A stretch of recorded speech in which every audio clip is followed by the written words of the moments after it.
ಎಲ್ಲರಿಗೂ ನಮಸ್ಕಾರ.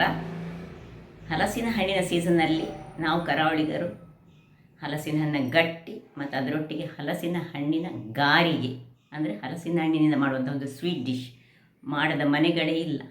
ಹಾಗಿರುವಾಗ ಈ ಒಂದು ಗಾರಿಗೆಯನ್ನು ನಾನಿವತ್ತು ಕುಚ್ಚಲಕ್ಕಿಯನ್ನು ಬಳಸಿ ಮಾಡಿದ್ದೇನೆ. ತುಂಬ ಮಂದಿ ಹೆಚ್ಚಾಗಿ ಈ ರಾ ರೈಸ್ ಅಂದರೆ ಈ ದೋಸೆ ಮಾಡುವ ರೈಸ್ನಲ್ಲಿ ಹೆಚ್ಚಾಗಿ ಮಾಡ್ತಾರೆ.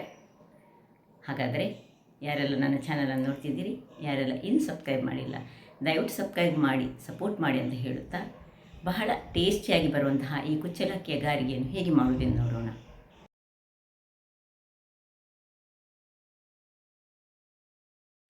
ನಮಸ್ತೆ ಮಿತ್ರರೇ. ಹಲಸಿನ ಹಣ್ಣಿನ ಸೀಸನಲ್ಲಿ ಹಲಸಿನ ಹಣ್ಣಿನ ಗಾರಿಗೆ ಮಾಡದಿದ್ದರೆ ಹೇಗೆ, ಇವತ್ತು ಈ ಕುಚ್ಚಲಕ್ಕಿಯನ್ನು ಬಳಸಿ ನಾನು ಇದು ಊಟ ಮಾಡುವಂತಹ ಅಕ್ಕಿ, ನಮ್ಮದು ಕೆಂಪಕ್ಕಿ ಸಹ ಮಾಡ್ಬೋದು, ಇದು ಸಹ ಮಾಡ್ಬೋದು, ಅಥವಾ ಬಿಳಿ ಅಕ್ಕಿಯಲ್ಲಿ ಸಹ ತುಂಬ ಮಂದಿ ಮಾಡ್ತಾರೆ. ಇದರಲ್ಲಿ ಮಾಡಿದರೆ ಒಂದು ಒಳ್ಳೆಯದು ಏನು ಹೇಳಿದರೆ ಇದು ಗಟ್ಟಿಯಾಗಿ ಬರ್ತದೆ ನಮಗೆ. ಇಲ್ಲದಿದ್ದರೆ ಈ ಬೆಳ್ತಿಗೆ ಅಕ್ಕಿಯಲ್ಲಿ ಮಾಡುವಾಗ ಗ್ರೈಂಡ್ ಮಾಡುವಾಗ ನಾವು ಸ್ವಲ್ಪ ಹೆಚ್ಚು ನೀರು ಹಾಕಿದ್ರಿಂದಾಗಿ ಸ್ವಲ್ಪ ನೀರು ಆಗ್ತದೆ. ಆಗ ಸ್ವಲ್ಪ ನಾವು ಸಜ್ಜಿಗೆ ಅಕ್ಕಿ ಹುಡಿ ಸೇರಿಸಬೇಕಾಗ್ತದೆ. ಆದರೆ ಇದರಲ್ಲಿ ಆ ರೀತಿಯ ಒಂದು ಪ್ರಾಬ್ಲಮ್ ಬರೋದಿಲ್ಲ.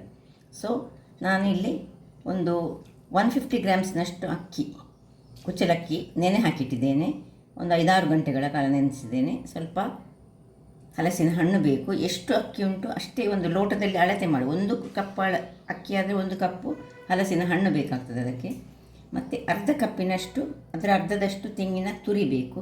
ಇದರೊಟ್ಟಿಗೆ ನೀವು ಈ ಕೊಬ್ಬರಿಯನ್ನು ಸಹ ಯೂಸ್ ಮಾಡ್ಕೊಳ್ಬೋದು. ಈ ಡ್ರೈ ಕೊಕೊನಟನ್ನು ಕಟ್ ಮಾಡಿ ಸಹ ಹಾಕ್ಕೊಳ್ಬೋದು. ಒಂದು 10 ಕಾಳಿನಷ್ಟು ಪೆಪ್ಪರ್ಕಾರ್ನ್ಸ್, ಕರಿಮೆಣಸು, 1 ಏಲಕ್ಕಿ, ಸ್ವಲ್ಪ ಉಪ್ಪು, ಸ್ವಲ್ಪ ಪಿಂಚ್ ಆಫ್ ನಮಗೆ ಹಳದಿಯ ಪುಡಿ ಬೇಕು, ಮತ್ತು ಕರಿಲಿಕ್ಕೆ ಎಣ್ಣೆ ಬೇಕು. ಈಗ ಮೊದಲಿಗೆ ನಾವೇನು ಮಾಡುವ ಹೇಳಿದರೆ, ಈ ಒಂದು ಹಲಸಿನ ಹಣ್ಣನ್ನು ನಾನು ಸುರಿಗೆ ಸ್ವಲ್ಪ ಗ್ರೈಂಡ್ ಮಾಡ್ಕೊಳ್ತೇನೆ. ಇಲ್ಲದಿದ್ದರೆ ಅದು ಸರಿಯಾಗಿ ಗ್ರೈಂಡ್ ಆಗೋದಿಲ್ಲ. ಇದನ್ನು ಸ್ವಲ್ಪ ಸಣ್ಣದಾಗಿ ಕಟ್ ಮಾಡ್ಕೊಂಡು ಸಹ ಮಾಡ್ಕೊಳ್ಬೋದು, ಹೇಗೆ ಸಹ ಆಗ್ತದೆ. ನಾವು ಸುರಿಗೆ ಸ್ವಲ್ಪ ಕಟ್ ಮಾಡಿ ಇದರದೊಂದು ಫಸ್ಟ್ ಪ್ಯೂರಿ ಮಾಡ್ತೇನೆ ನಾನು. ಆಗ ಈ ಗ್ರೈಂಡ್ ಮಾಡಲಿಕ್ಕೆ ಸ್ವಲ್ಪ ಸುಲಭ ಆಗ್ತದೆ. ನೋಡಿ, ಎಷ್ಟು ಅಕ್ಕಿ ಉಂಟು ಅದರಷ್ಟೇ ಹಲಸಿನ ಹಣ್ಣನ್ನು ಕಟ್ ಮಾಡ್ಕೊಂಡು ಹಾಕ್ಕೊಂಡೆ. ಈಗ ಇದಕ್ಕೆ ಸ್ವಲ್ಪ ಈ ಹಲಸಿನ ಹಣ್ಣಿನನ್ನು ನೋಡಿಕೊಂಡು ನಾವು ಅದರ ಬೆಲ್ಲ ಹಾಕ್ಕೊಳ್ಬೇಕು. ಸಿಹಿ ಇದ್ದರೆ ತುಂಬ ಬೆಲ್ಲ ಬೇಡ, ಸ್ವಲ್ಪ ಗುದ್ದಿಕೊಂಡು ಬೆಲ್ಲವನ್ನು ಅಥವಾ ಬೆಲ್ಲದ ಪುಡಿಯನ್ನು ಹಾಕ್ಕೊಂಡ್ರೆ ಸಾಕ್ತದೆ. ಈಗ ಗುದ್ದಿದರೆ ನಮಗೆ ಗ್ರೈಂಡ್ ಆಗಲಿಕ್ಕೆ ಸ್ವಲ್ಪ ಸುಲಭ ಆಗ್ತದೆ. ಸೊ ಇಷ್ಟು ನಾನು ಅರ್ಧ ಬೌಲ್ನಷ್ಟು ಬೆಲ್ಲವನ್ನು ಸಹ ಹಾಕ್ಕೊಳ್ತಿದ್ದೇನೆ. ಸಿಹಿಯ ಅನುಗುಣ, ಇದು ಗಾರಿಗೆ ತುಂಬ ಸಿಹಿ ಆದರೆ ತುಂಬ ಚೆನ್ನಾಗಿ ಬರ್ತದೆ. ಸೊ ಇಷ್ಟು ಬೆಲ್ಲವನ್ನು ಹಾಕ್ಕೊಂಡು ಇದನ್ನೊಂದು ಒಳ್ಳೆ ಗ್ರೈಂಡ್ ಮಾಡಿ ತರ್ತೇನೆ. ವೀಕ್ಷಕರೇ ನೋಡಿ, ಇದೀಗ ರೆಡಿ ಆಯಿತು. ಇದರಲ್ಲಿ ಹೀಗೆ ಇರಲಿ. ಇದಕ್ಕೆ ಸ್ವಲ್ಪ ಹಳದಿ ಪುಡಿ ಹಾಕ್ಕೊಳ್ತಿದ್ದೇನೆ. ಇನ್ನು ಇಲ್ಲಿ ಅಕ್ಕಿ, ಇದನ್ನ ಸುಲಭ ರೀತಿಯಲ್ಲಿ ಮಾಡುವಂಥದ್ದನ್ನು ಕಲಿಸ್ಕೊಡೋದು ನಿಮಗೆ. ಇದರಲ್ಲೇ ತೆಗೆದುಕೊಂಡು ಮಾಡ್ಬೋದು, ಅಥವಾ ಹೀಗೆ ಬೇರೆ ಒಟ್ಟಿಗೆ.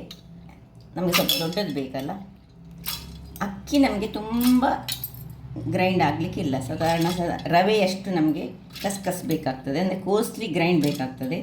ಈ ಗಾರಿಗೆ ಮಾಡುವಾಗ ತುಂಬ ಸ್ಮೂತಾದ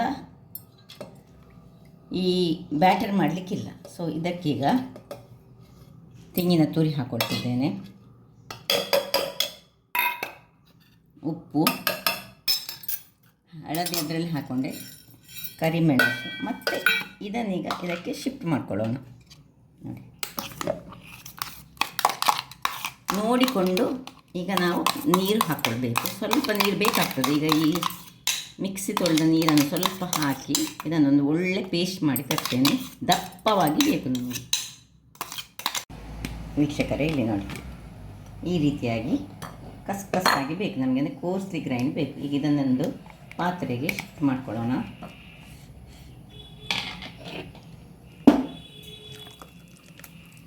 ಇಷ್ಟು ದಪ್ಪ ಬೇಕು ನಮಗೆ. ಈ ಬೆಳ್ತಿಗೆ ಅಕ್ಕಿಯಲ್ಲಿ ಮಾಡಿದರೆ, ಅಂದರೆ ರಾ ರೈಸಲ್ಲಿ ಮಾಡಿದರೆ ಸ್ವಲ್ಪ ನೀರಾಗಿ ಬರ್ತದೆ, ಅಂದರೆ ಅದು ಸರಿಯಾಗಿ ಗ್ರೈಂಡ್ ಆಗೋದಿಲ್ಲ.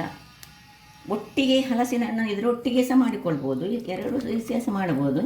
ಸ್ವಲ್ಪ ಒಳ್ಳೆ ಪೇಸ್ಟ್ ಆದರೆ ಹಲಸಿನ ಹಣ್ಣು ಒಳ್ಳೆ ರುಚಿಯಾಗಿ ಬರ್ತದೆ. ಅದಕ್ಕೋಸ್ಕರ ಸುರಿಗೆ ಸ್ವಲ್ಪ ಅದರದ್ದು ಪೇಸ್ಟ್ ಮಾಡಿದರೆ ನಮಗೆ ಚೆನ್ನಾಗಿ ಬರ್ತದೆ. ಈ ಹಂತದಲ್ಲಿ ಉಪ್ಪೆಲ್ಲ ಚೆಕ್ ಮಾಡಿ, ಸ್ವಲ್ಪ ಕಮ್ಮಿ ಇದ್ದರೆ ಹಾಕ್ಕೊಳ್ಳಿ, ಸಿಹಿ ಬೇಕಿದ್ದರೆ ಹಾಕ್ಕೊಳ್ಬೋದು. ಈಗ ನಾನು ಸಣ್ಣದಾಗಿ ಕತ್ತರಿಸಿದಂತಹ ಈ ಕೊಬ್ಬರಿಯನ್ನು ಡ್ರೈ ಕೊಕೊನಟನ್ನು ಹಾಕ್ಕೊಂಡು ಮಿಕ್ಸ್ ಮಾಡ್ತೇನೆ. ಇಲ್ಲಿ ಎಣ್ಣೆ ಇಟ್ಕೊಳ್ಳೋಣ. ನೋಡಿ, ಎಷ್ಟು ಎಣ್ಣೆ ಬೇಕು ಅಷ್ಟು ಎಣ್ಣೆಯನ್ನು ಹಾಕ್ಕೊಂಡು ಅದು ಬಿಸಿಯಾಗಲಿ. ಇಲ್ಲಿ ಇದನ್ನು ಚೆನ್ನಾಗಿ ಮಿಕ್ಸ್ ಮಾಡಿಕೊಂಡು ಅದು ಬಿಸಿ ಆಗೋ ತನಕ ಕಾಯೋಣ.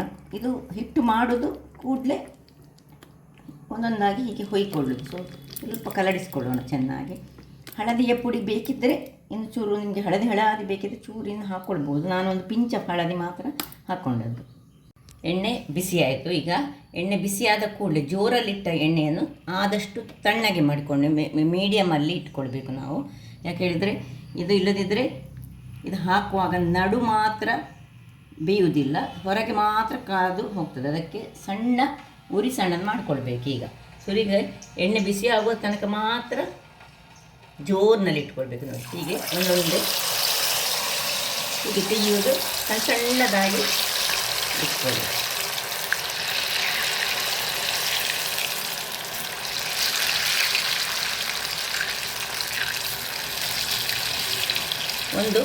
ಇದರಲ್ಲಿ ಒಂದು 8 ಹಾಕ್ಕೊಳ್ಬೋದು, 8ರಿಂದ 10 ಅಷ್ಟು ಹಾಕ್ಕೊಂಡ್ರೆ ಸಾಕು.